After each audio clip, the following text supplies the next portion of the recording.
حضرتك في زبالة كتير، والزبالة مولعت أول مرة صارت على الزبالة التانية. تطفوها في نار تاني تصير من تحت الزبالة.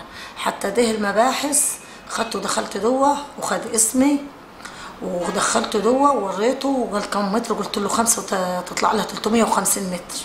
الناس اللي ورا كله هيلقح، قال لك كله من زمان بيلقح.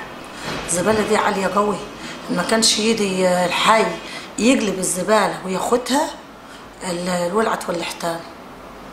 كل سنة بتولع.